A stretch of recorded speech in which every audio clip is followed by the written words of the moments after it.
I'm going to set the clock. So all you do, you make sure the key's on.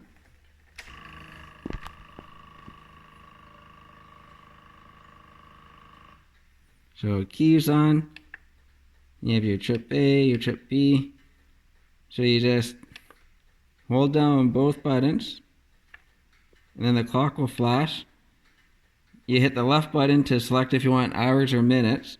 If you want hour, you want to go to, it's about 4 o'clock, and then you hit the left button again, and now your minutes are flashing. And then we can select what time it is. It's about 4:40. So you just go through, and then you hit both, it flashes, or you hit your left button, both sides flash, and then you hit the right button again to lock it in. And now your clock is set.